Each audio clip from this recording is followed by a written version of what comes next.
Hi, everyone. Thanks so much for logging into the live session. My name is Yamika. I'm the founder of Clever Canine, and I'm really happy to introduce Rashee Kuchroo from Doggie Dabbas. So, Rashee is a pet nutritionist by profession. She's based in Delhi, and she has many years of experience making nutritious and healthy food for pets. So you guys may know the pet food brand Doggie Dabbas. So they make some really interesting dog treats like jerky for dogs as well as cats. And I just want to say, Rashee, you're doing a really great job, and it's great to know that there are women entrepreneurs, really making a mark in the industry, and that's really inspiring. So Rashee is joining us today to talk about protein deficiency in dogs. So we will cover some overall nutritional topics, but we want to really delve into protein and exactly what it means for our pets. Before we dive into the nitty gritties of protein, Rashee, can you tell us a bit about the dog's overall nutritional requirements? Sure. I think first, thank you to DogSpot and to you for hosting me today. I'm quite excited to get this started because I really feel that protein is super important. So I'm glad we chose a good kind of topic to get started.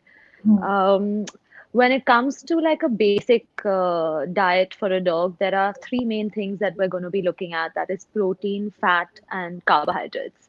Um, Now, carbohydrates are not actually essential for dogs. So the main focus is going to be protein. When you look at the levels, you can do protein at about 18% on a wet matter basis. You could do fat at about 10%, and carbs should be really low at around 5%. So all this is on a wet matter basis. If you want to compare it to kibble and you want to, get the dry matter basis, it's around 60% of protein and so on, about 20% carbs. So these are the three most important kind of factors that we will be looking at in any dog's diet, and the main focus on protein. Right. Okay. Great. Thanks so much, for clarifying that. Now that we're talking about the nutritional requirements of dogs, can you maybe just touch upon, are there any breed-specific nutritional requirements? And does that percentage that you were talking about, the 18% or the 60%, does that change for different breeds? Yes, it does. It typically for giant breeds, we suggest a slightly lower protein content.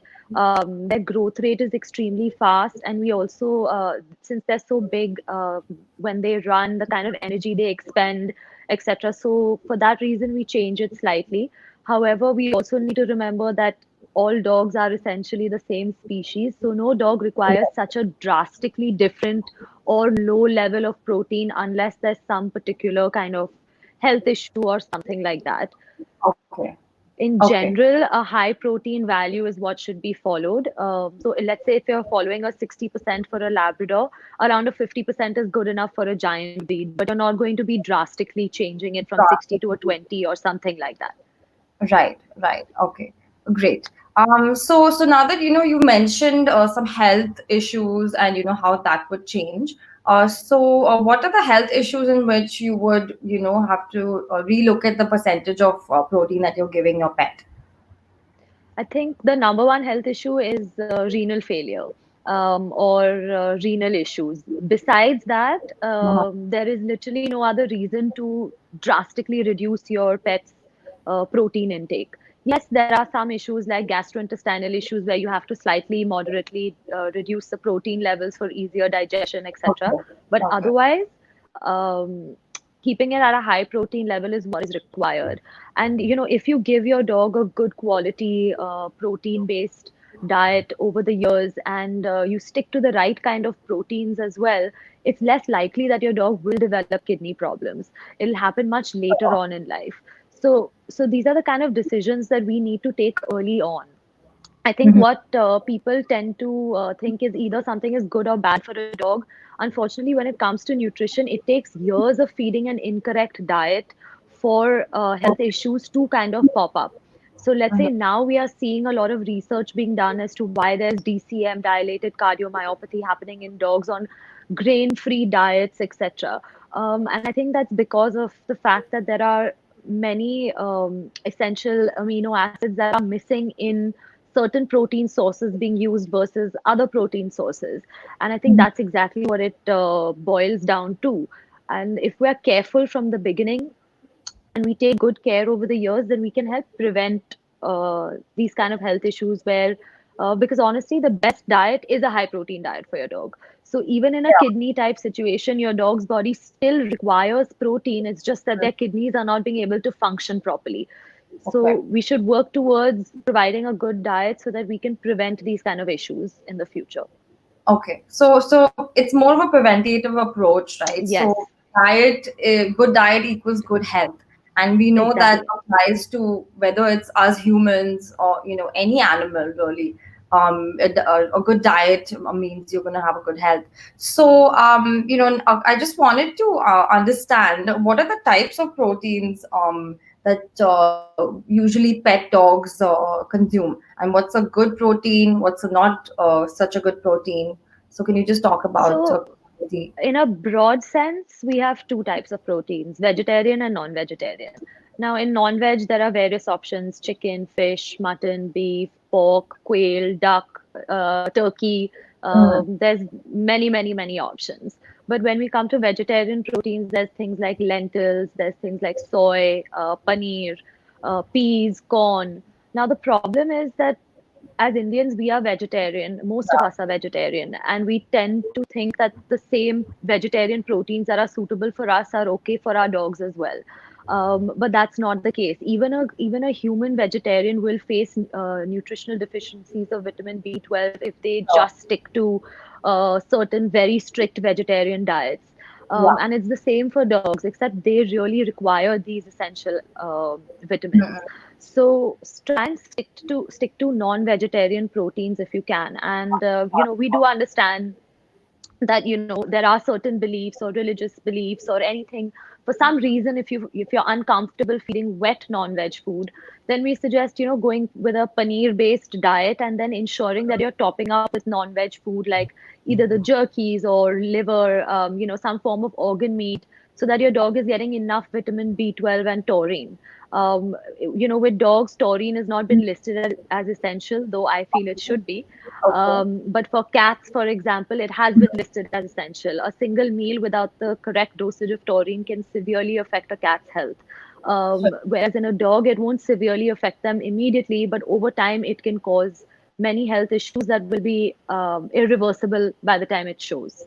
Right, right. What we want as pet parents is not for it to get to that point where Yeah. it's too late. You want to make sure you're giving them a really balanced, well balanced diet with the appropriate amount of protein, from the time that, they're puppies, or from the time that you adopt them and you get them home. In that case, what about vegan diet? It's just really interesting that people are sort of humanizing their pets, and in that case they're kind of getting into talking about vegan pets. And what's your take on that? Because I think it's a new trend now for people to be vegan. And what are your thoughts? Um, See, dogs were never vegan naturally.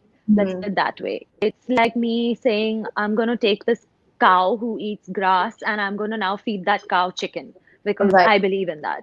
right, There are many nutrients in different food items that different animals require. Like I said, when it comes to vegan diets, they are deficient in vitamin B12 and taurine. So if sure. you are going to be giving your dog a vegan diet, you will not be able to do it naturally. You will have to do some form of artificial supplementation. And typically, these type of vegan diets are extremely difficult for your dog's kidney to digest. And coming back to the point that it takes years of feeding an Yeah. incorrect diet for the problem to actually become irreversible. So if you are going to continue this for an extended period of time, then by the time the kidney problem occurs and it's noticed, it's too late to It's too reverse late. the issue. Having said that, if I feed my dog one meal of lentils or something, it's not toxic. It's not going to harm my dog in such a way that it's poisonous to my dog. Um, yes, in giant breeds, there's an issue that there can be excessive gas formation and the stomach can turn, etc. But that's the case with any type of food item or any type of cruciferous veg. But in this case, yeah, I think we just need to be aware that dogs are of a particular species, and if we are uncomfortable doing something, we find a way to work around it and kind of still provide them with the nutrition that they need. So if you ask Exactly. me, I would say just stick to non-veg, and if really required, a vegetarian wet food diet made from paneer, but definitely top up with non-vegetarian treats, particularly things like organ meat, etc. Another Oh, danger with sticking to like one protein, because in vegetarian protein sources, we only have one complete protein source, which is paneer. As a lot of dogs can develop allergies if they're just kept on a single protein for extended period of exactly. time. That Exactly. would be the case with even chicken or fish or any other protein, not Yeah. just paneer. Yeah. So keeping that rotational is really, really important, and it's that rotation that helps us kind of prevent health issues. Nothing of nothing excess of one thing and nothing too little of one thing. It's a policy of a balance over time instead of a one balanced diet to be eaten day in day out for every meal. Right, right. So then, now that you're talking about meat rotation, so meat rotation and protein deficiency are two different things, right? Like, I just want to clarify that. Yes, absolutely. Absolutely. So protein deficiency can happen even if you're providing your dog meat rotation, Yeah. if you're not providing them with enough meat. Okay. So that is something, I mean, I can give a dog 5 grams of chicken a day, and I can give a dog 300 grams of chicken a day or 500 grams of chicken a day. Yeah. So it all depends on the actual digestible value and the bioavailability of the protein your dog is actually getting from the food. Right. Right. So then, is there a danger in giving too much protein? Yes, it does make your dog's kidneys overwork, but that's typically seen in like when you do a urine test, you will see the dog's urine will have some form of protein coming out, which is also indicative of a kidney issue. So Okay.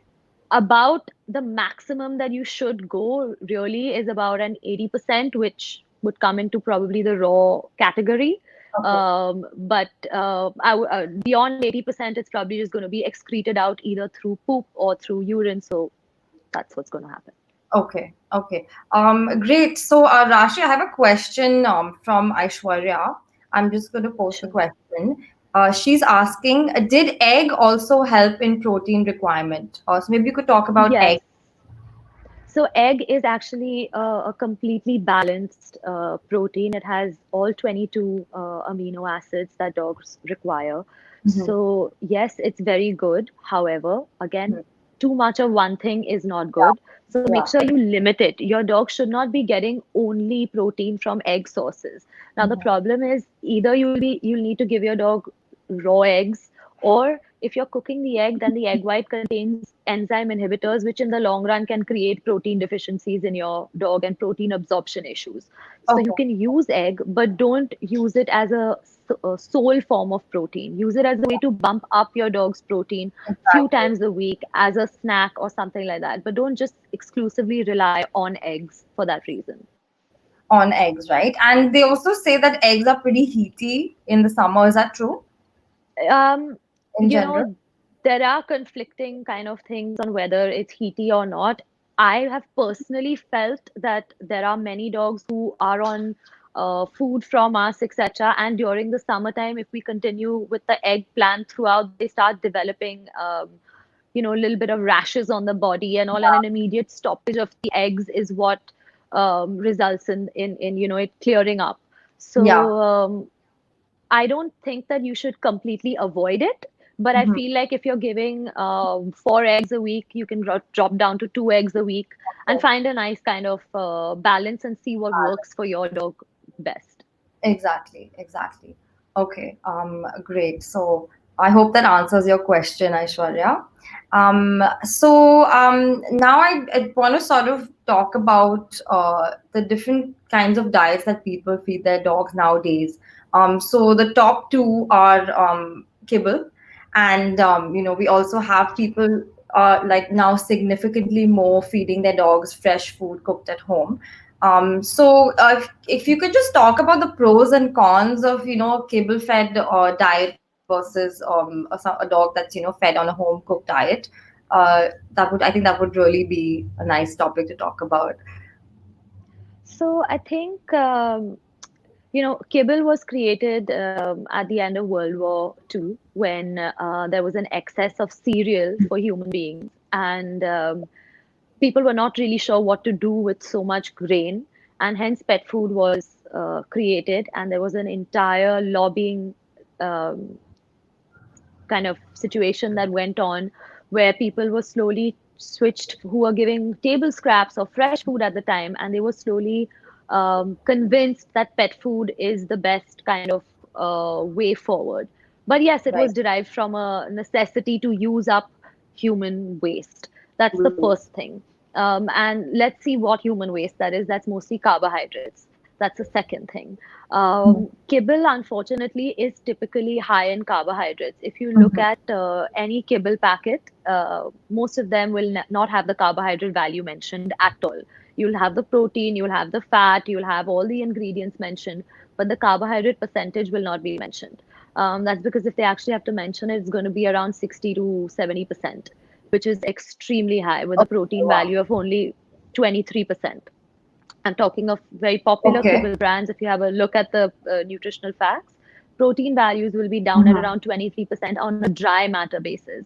And if you add up Okay. all the values and you see what's left, that would be your carbohydrates, which is not mentioned, Right. which would be around 60 to 70%, depending on the brand, etc. There are obviously kibble companies that drop below that, but I'm talking Okay. about in general.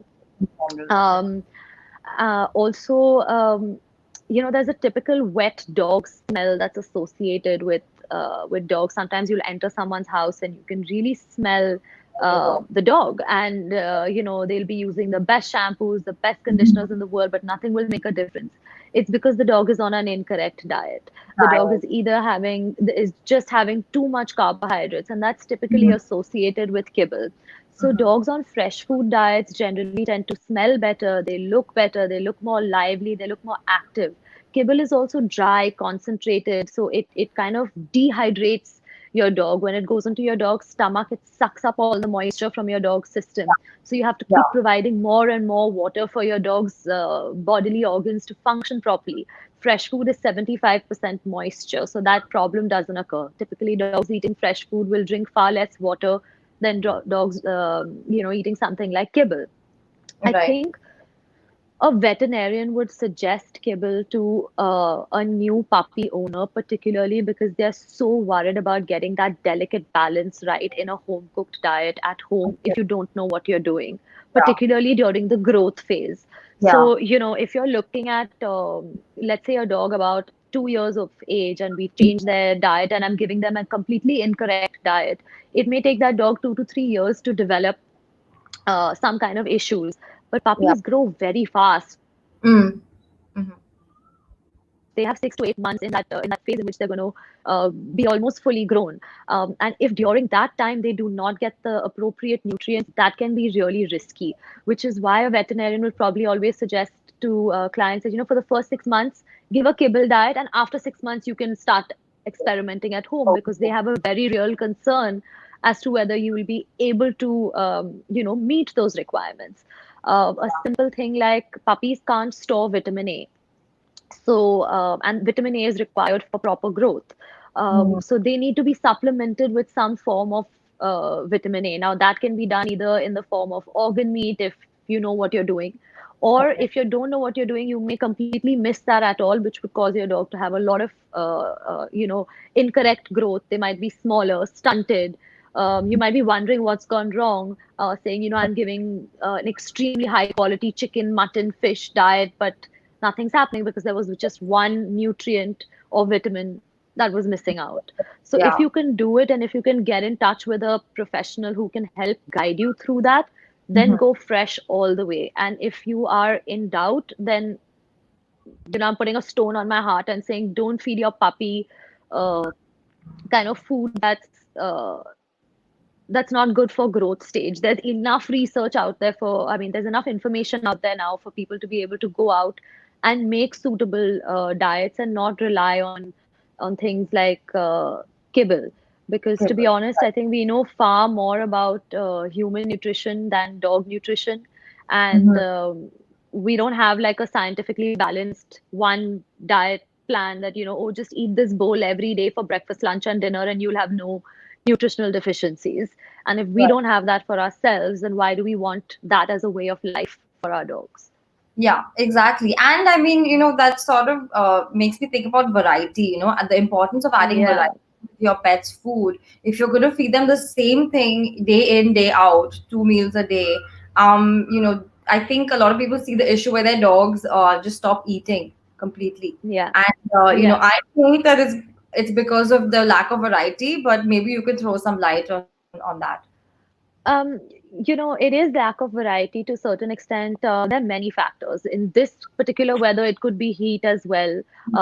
There could be even some form of a health issue. So we've done actually a video on our YouTube channel on for doggy Dabbas on for fussy dogs, where we really talk about the reasons why a dog could start being fussy and stop avoiding their food. And it's not just behavioral; there could be other problems as well. So those who are interested and are watching the live can go and check that out on our YouTube channel, as it'll be too long to kind of for us to dive into everything Yeah. here. Sure. But you can definitely check that out and write in if you're facing any problems to DogSpot or us directly, and we'll be able to kind of guide you and understand more about when the problem came up, how it came up, and what could be the possible reasons.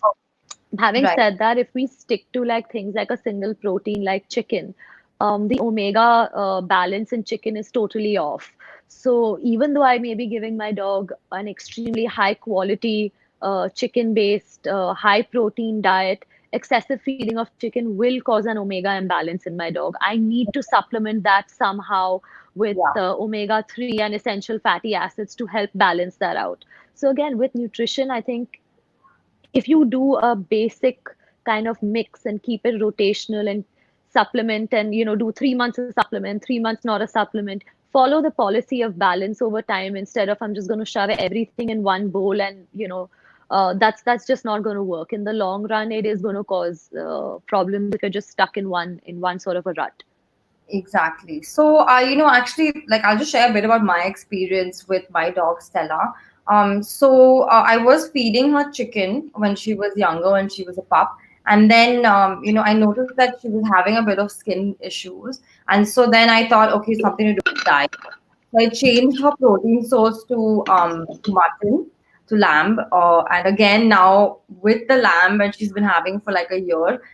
Again, she started having like skin, kind of like dry skin and stuff like that. So I changed her back to chicken, and now her skin is like glowing. And we were talking about protein rotation earlier, right? Like how important it is. So, what are the telltale signs of the fact that you may need to change your dog's diet? So you can maybe just touch upon telltale signs of protein deficiency in your dog, as well as when you Yeah. need to change the protein source. Yeah. So, the way it works, it depends on actually. See, I don't believe in feeding the dog chicken for 1 month and then mutton for 1 month and this, that. The way I work is I kind of give a mix all throughout. Yeah. Because that's how we achieve the balance all throughout. Okay. If I give chicken for 1 month, that means my dog's getting an overdose of omega 6 for 1 month, and then I give fish for the next month. Now my dog's getting an overdose of Right. omega 3 Right. for 1 month. So rather than doing that, I would suggest to keep it rotational all the time. Okay. That would be a kind of better bet, and will actually prevent these kind of skin issues that you're experiencing. It just won't happen because It you've would. already provided that balance over time, and it will also help prevent any kind of allergies that would be developing. By the way, it's perfectly normal that Stella had a chicken allergy and got over it. Dogs also get over their protein allergies. It's not like human beings that, oh, we're allergic to peanuts or prawns and we're going to stay like that for the rest of our lives. They do have the ability to get rid of their allergies. Depending on their immunity, they may get rid of it sooner or later.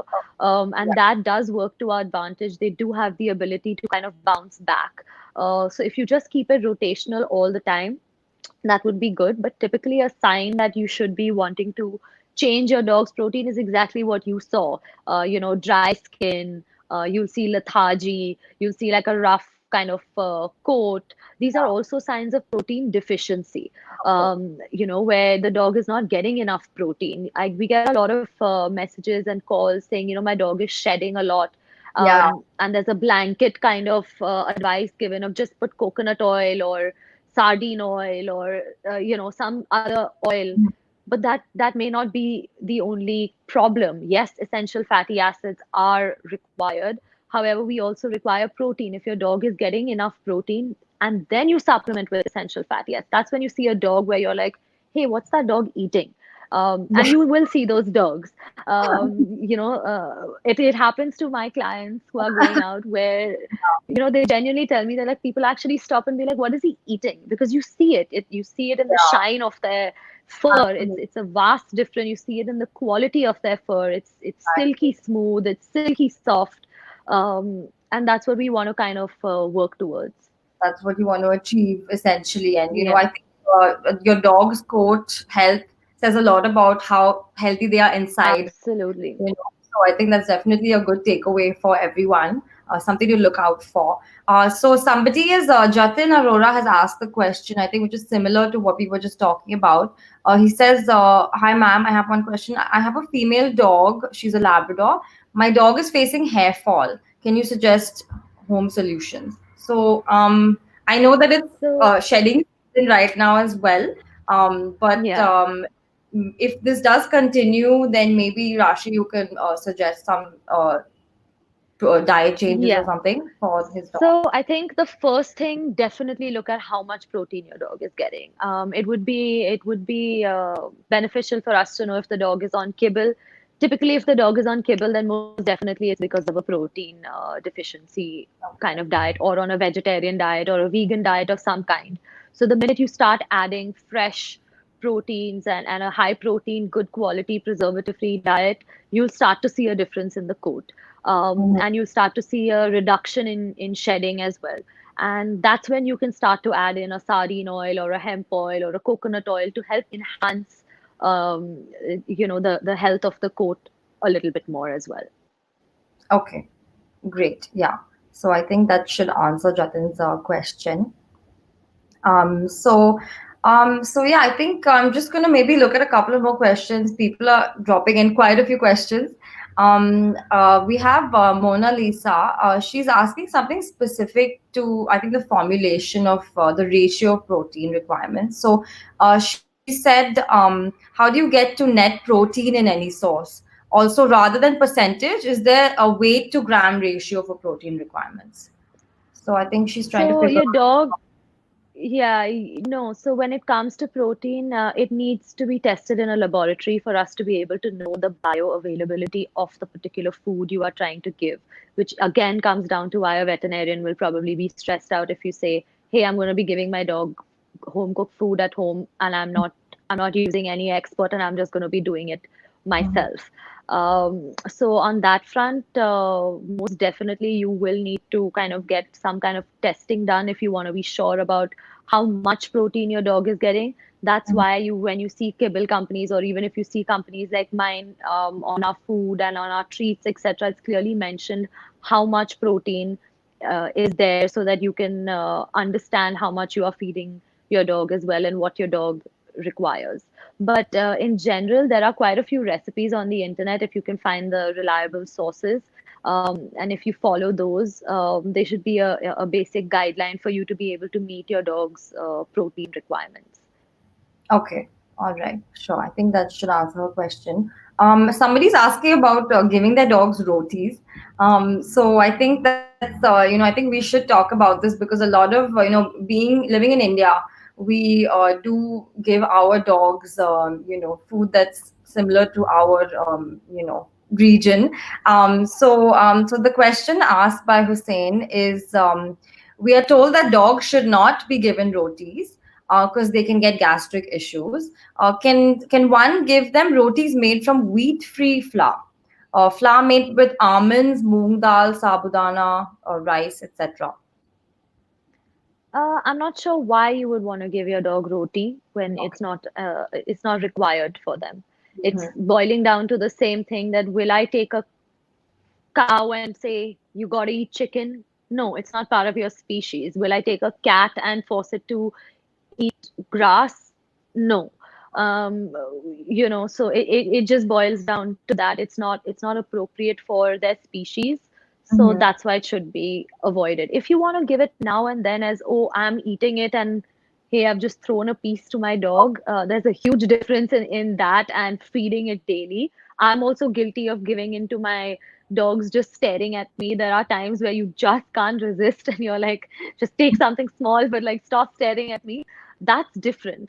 What Okay. I'm talking about is somebody who's relying on a diet of doodh roti or chicken roti or roti as a snack every day, something like that. The real danger comes in when dogs actually develop wheat allergies. A lot of dogs are allergic to wheat, and Right. how wheat allergies show up is redness in the ears, redness on the paws, excessive licking of the paws. So it's not so drastic for somebody to actually understand that it could actually be an allergy to wheat. But it's still bothering your dog, it's bothering you. You'll keep taking your dog to the vet.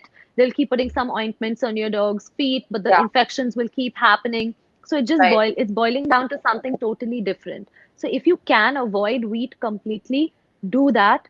My dogs maybe get a bite of my roti once in 6 months, and they don't even have a wheat allergy, but they're still, on that kind of a diet because that's Yeah. what's appropriate for them. Sure, sure. So then, in that case, nowadays, people are giving these gluten-free or wheat-free dog treats and stuff like that. So, dog biscuits is a very popular treat. And you get the ones which are made from wheat, and then you also do get things in the market which are wheat-free or gluten-free, or even grain-free. So are those okay to give your dogs? Because again, it's a treat, right? And you're not supplementing or giving them an entire bowl of dog biscuits as a meal. Yeah. Yeah. So, your Um, thoughts?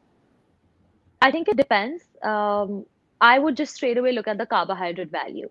Okay. Um, it's not about being gluten free, grain free. There are many diets and kibble companies claiming to be grain free, making you think that they are low carb, but they are not. It's Okay. actually probably higher in carbs than a diet which blatantly says that we have gluten in it. Mhm. So we have to be careful and we have to remember that these are all snacks.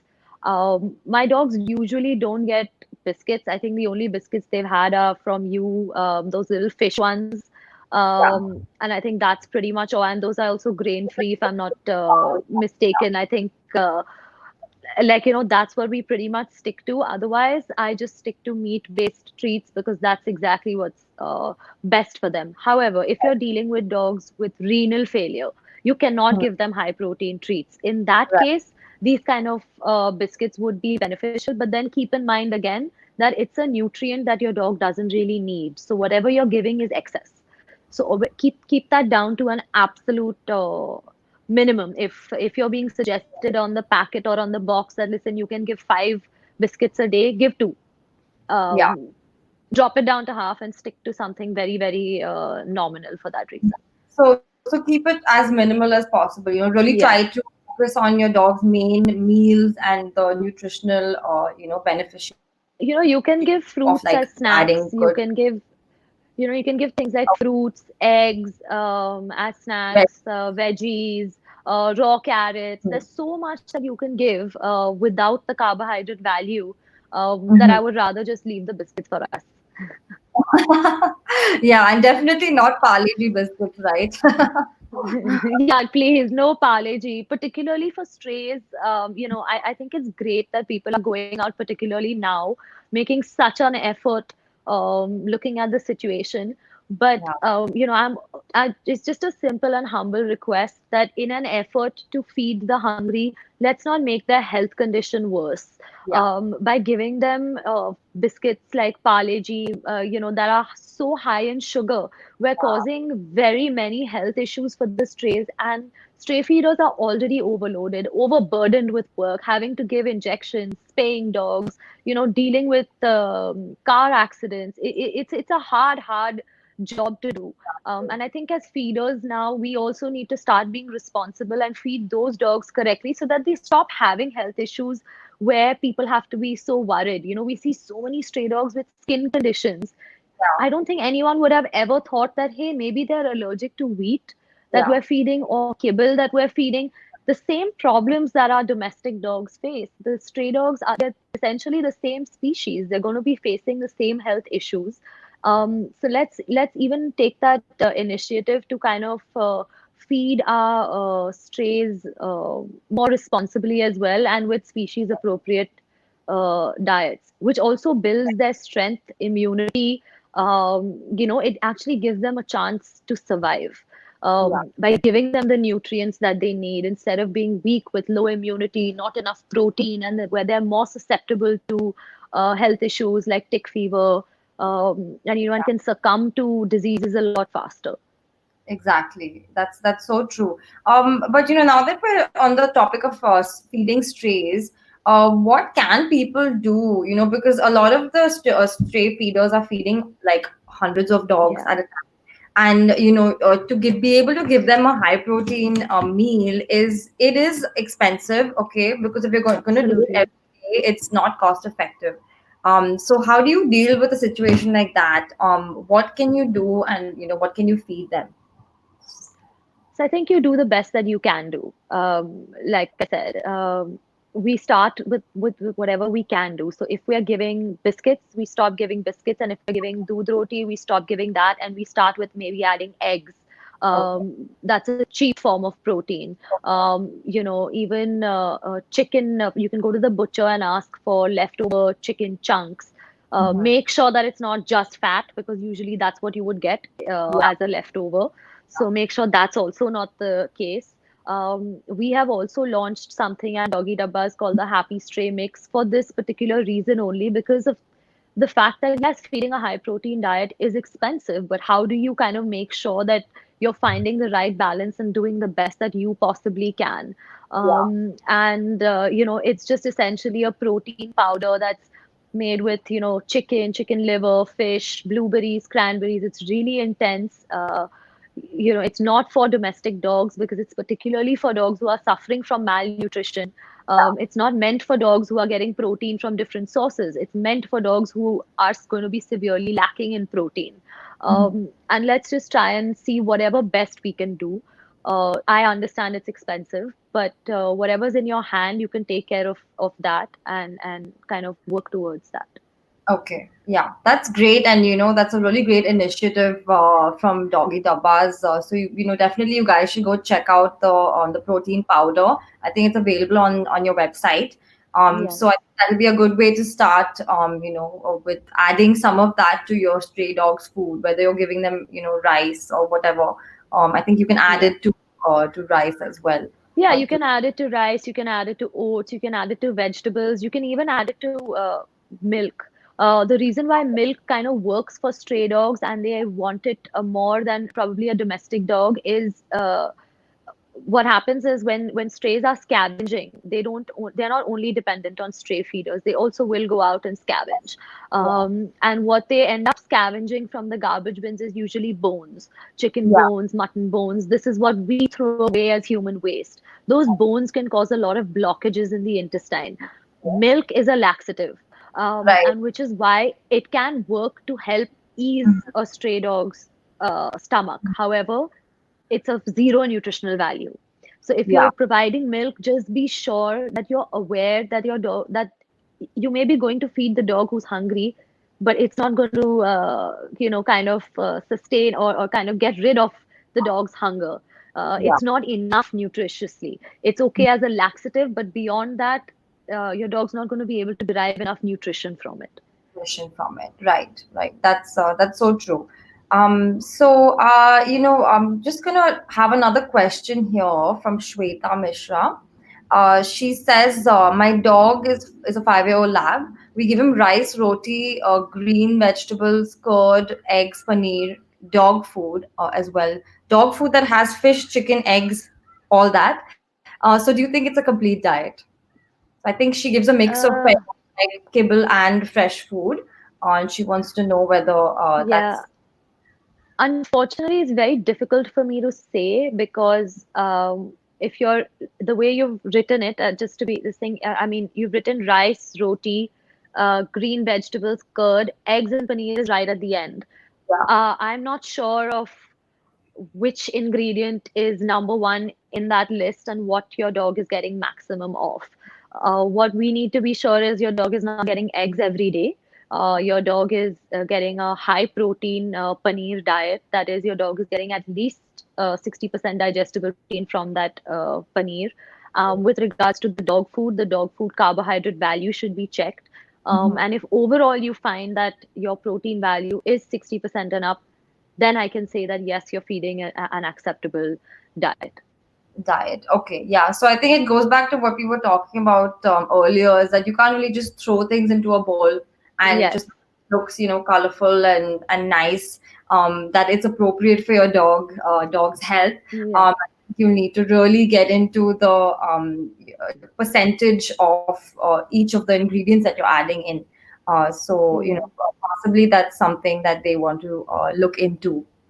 And definitely, Yeah. especially if the dog is on a vegetarian or eggetarian Seems diet. like a vegetarian. Yeah, yeah. Seems mostly vegetarian. I would suggest definitely doing some form of taurine supplementation. Again, it depends because you'll have to check the kibble bag. Has the kibble bag, I mean, is taurine supplemented in that? So there's a Fat lot of factors that we need to consider. consider. Okay. Sure. So, we've been talking, Rashi, a lot about intake of protein and intake of nutrients, the input. Let's talk about output. So, let's talk about dog poop and, what that says about your dog. So, Yeah. any points that you would like to share? So, it's interesting, really. We have a product called Freshable, which is our freeze-dried food, and on that, I really wanted to focus on this topic because it's a very common concern of pet parents, especially when they switch on to diets like mine, because that's the kind of feedback we get that I think my dog is constipated because his poop is a lot smaller. Oh, And what we're trying to kind of address here and be clear with is larger poop means just undigested food. Smaller, there is a difference between constipation and smaller poop. So mhm. let's get that clear as well. Smaller poop doesn't mean constipation. When your dog is straining to poop, that is constipation. Um, and Smaller kind of little hard poop is a reflection of good and well digested food. So Yeah, whether your dog is on a raw or a freeze dried or a cooked diet, you'll be veering more towards that side. yeah, And the reason why the dog's poop is usually so large when it comes to kibble is because it's high in carbohydrates, which your dog cannot digest. So yeah, out it comes. Um, and exactly. that's the thing that we need to remember. Other. All of that filler that's there is coming out. So what's going in from one side is coming out the other side, and that's not what we want. We want enough nutrients where we want the right diet where a dog is being able to extract the nutrients they require from the food being provided and is then excreting only the kind of extra and excess bits that they don't require.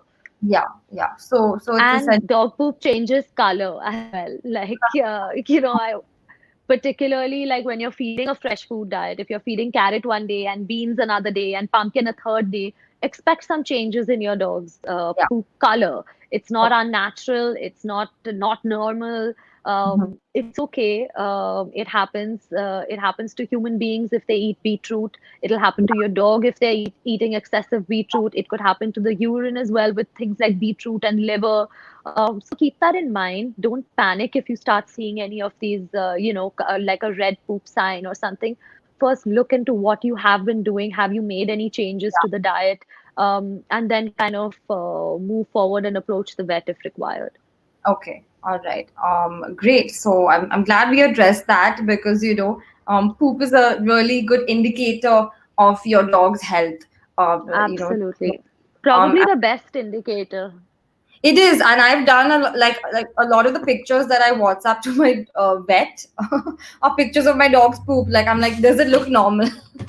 Yeah. Like, that is an indicator. Really, it is. You Um, know, as someone, I mean, if someone's not picking up after their dog and I'm taking my dogs out somewhere for a walk and I see the poop, I can literally tell what that dog has been eating because it's reached that stage now where you're like, oh, hey, that dog is kibble fed, or no, that looks like a stray dog's poop. No, that looks like, because that's how kind of clearly you can actually judge a dog's health by that. So just pay attention to it a little bit more than it has been given, and you may be surprised to find something really, really insightful there. Yes, yes, absolutely, absolutely.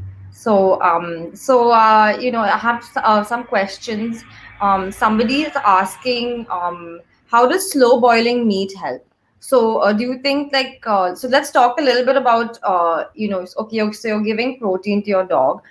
Does the Hmm. processing of that make a difference to the way your dog is maybe Of absorbing course. that protein or, anything else?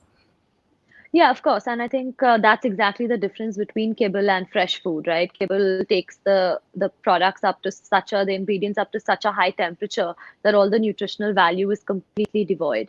Yeah. And then they have to add artificial vitamins and minerals on top. Mhm. The advantage you have with the cooked food is yes, you have to be aware of the fact that you are going to suffer some nutrient loss. So you balance that out with the kind of ingredients you will be using.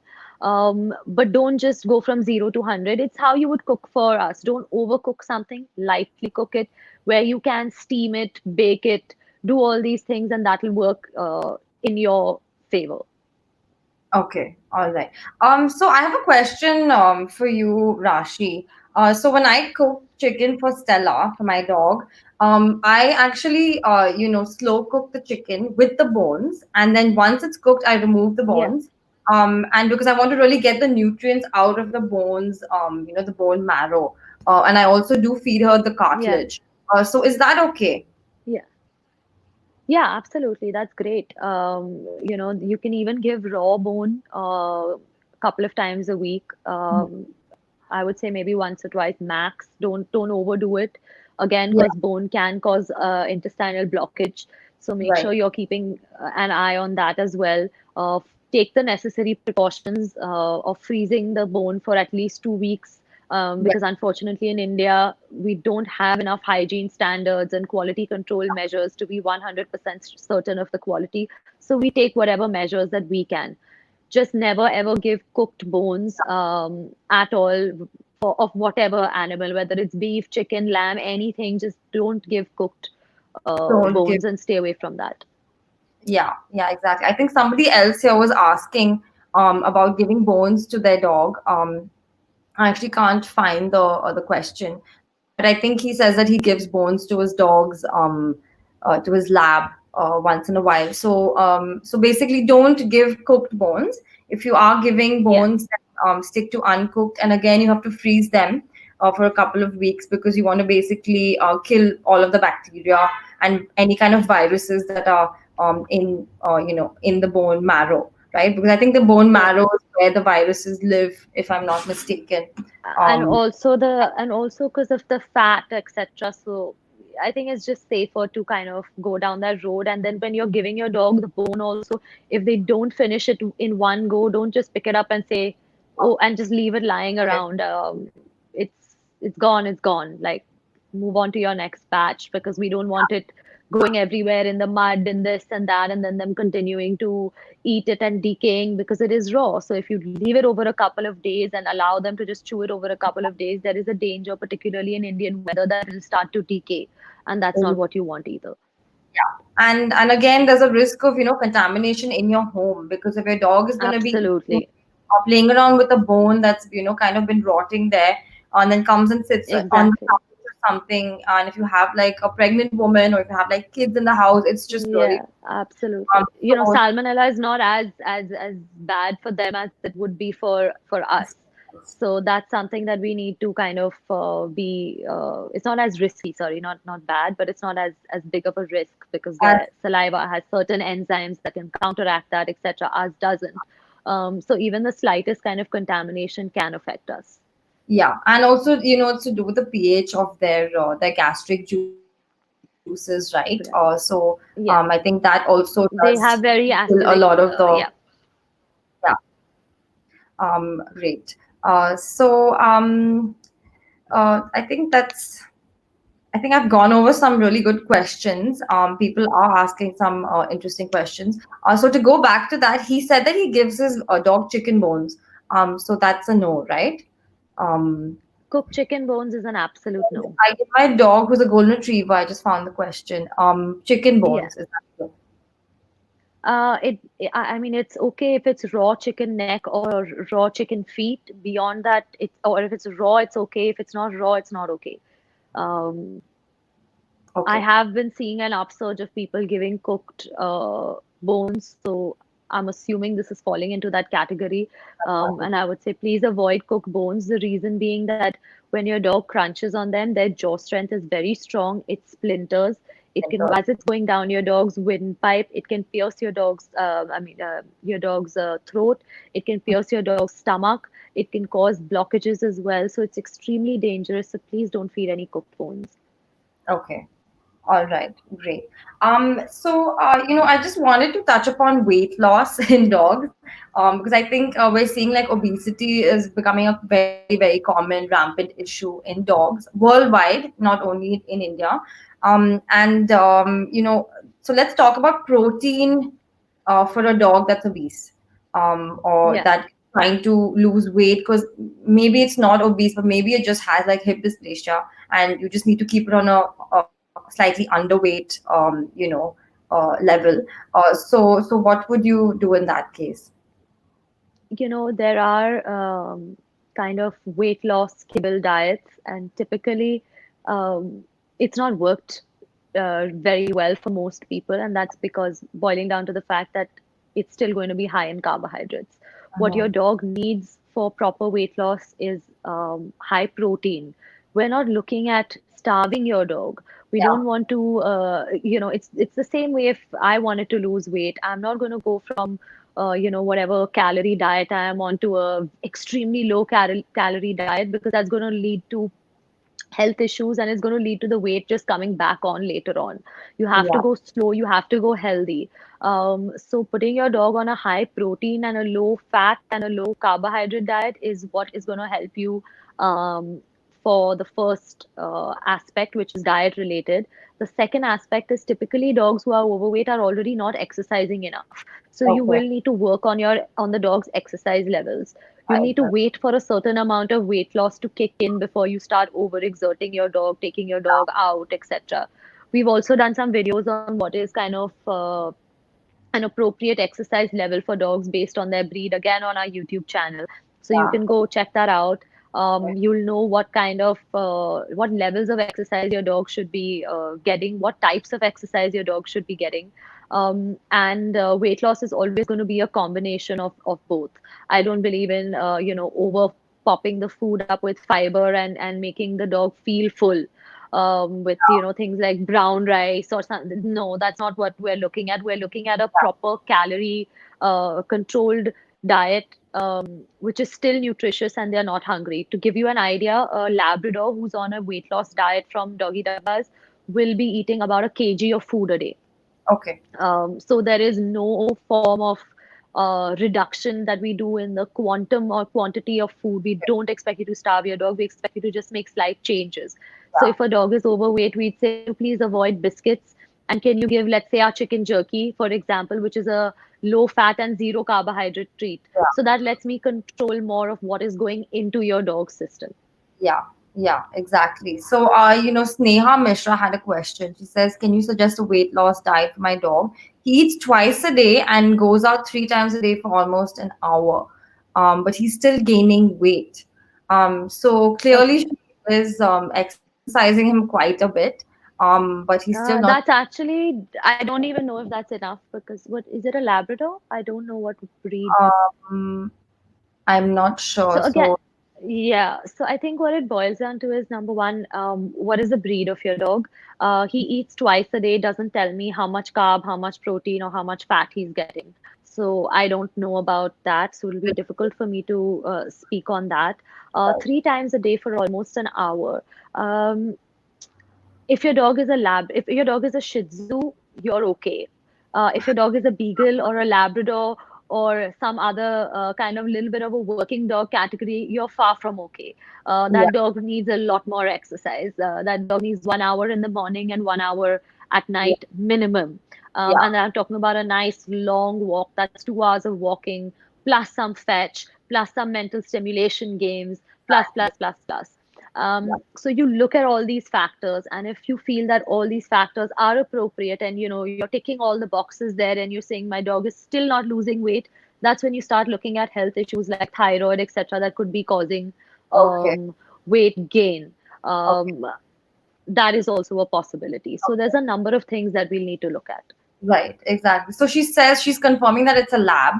Okay. It's a lab that's she's talking about. Yeah, so So in that case, he's not getting enough exercise to begin with, and twice a day, the diet that you're providing needs to be extremely high in protein, low in fat, and low in carbohydrates, yeah, and preferably non-vegetarian protein, no dals and soya and all of that. yeah, and try to keep the treats at a minimum. And if you are Exactly. getting treats, again, try to keep the treats also high protein of like protein High value should be protein or even fruits like apples, etc., okay. watermelon, cucumbers. These are all things that you can give. Yeah. And what about yogurt as well as a treat? Yeah, absolutely. You can give yogurt. Okay, all right.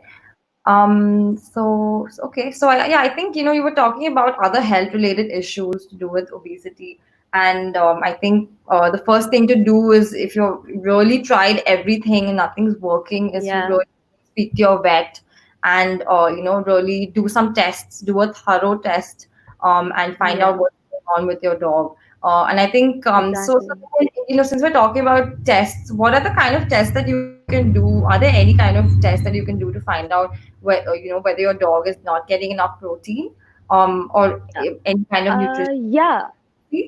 I mean, a typical CBC, KFT, and LFT will tell you everything you need to know if your dog is getting appropriate nutrient levels. If you want Okay. to go a little bit deeper, they do have options of being able to test for omega 3, omega 6, etc.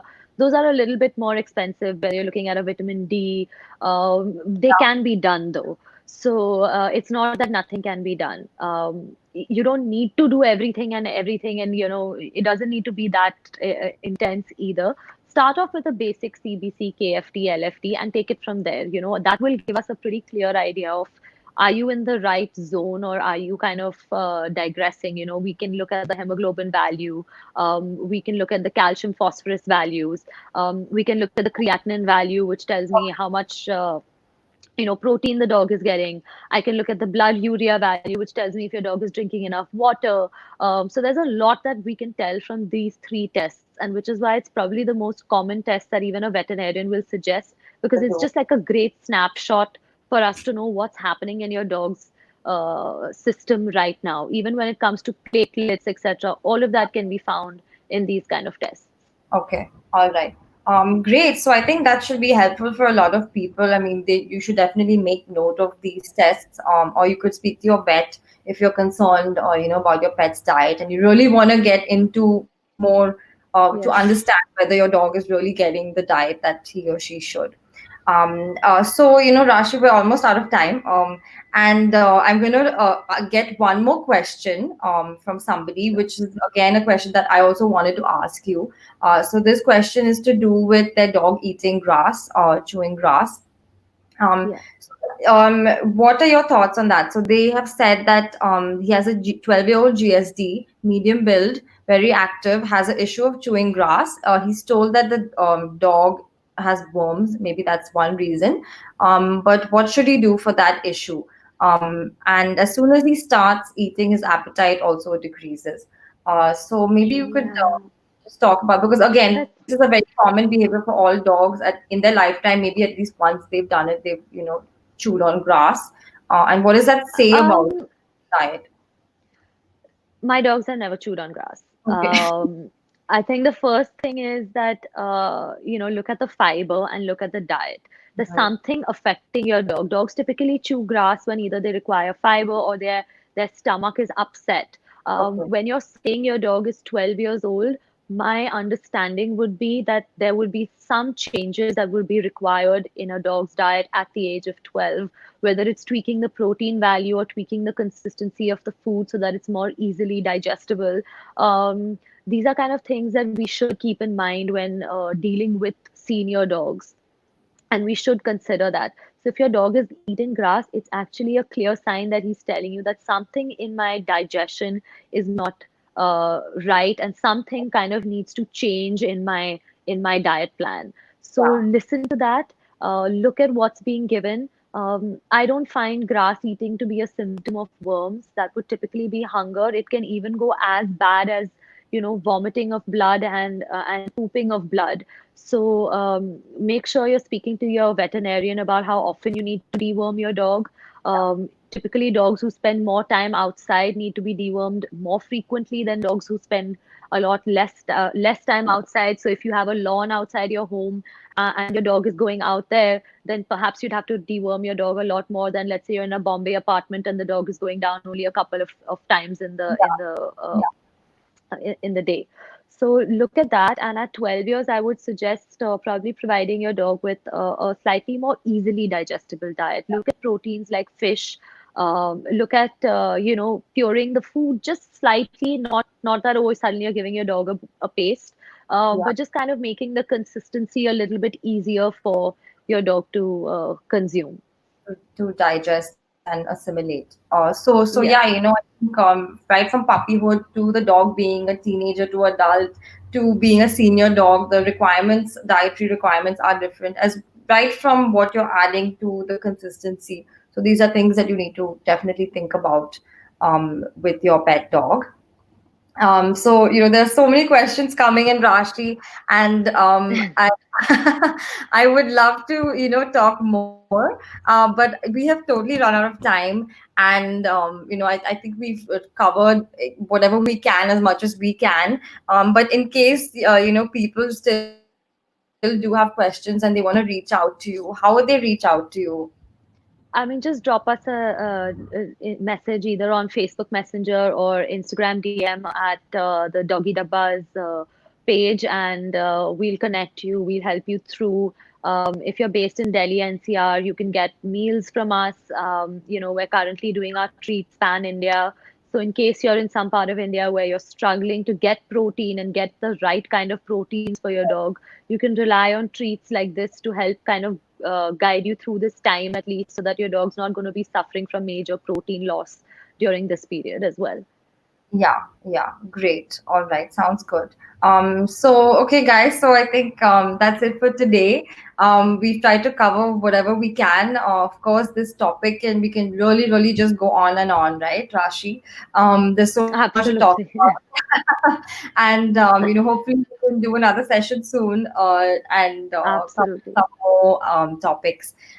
So yeah, thank you so much for your time, Rashi. And is there one last message that you'd like to, leave our viewers with? Uh, Focus on protein. Don't forget about that. And remember that your dog is a different species to you. And it's our responsibility as good pet parents to give them what is best for them without letting our own personal prejudices come in the middle. Okay, great, awesome, great message to leave everyone. And at the end, I'd like to say thank you to you for hosting me. I'm not sure if people guessed, but Yamika and me have known each other for a few years and we are friends as well. So thank you for hosting me here and for taking out time. And particularly thank you to DogSpot for giving me kind of the opportunity to get out there and answer questions. I think these live sessions are great and they're going to be so beneficial for pet parents. Absolutely, absolutely. So, thanks a lot, Rashi. This has really been a pleasure. And thanks, DogSpot. Thank you so much for our viewers to, stay right to the end. We hope that you guys have learned something new. And again, if you'd like to reach out to Rashee, you can just contact them via their Doggy Dabbas Instagram page. So yeah, thanks a lot, guys, and signing off. Thank you guys. So much. See Thank you. you, and hope to see you guys soon. Bye bye. Bye.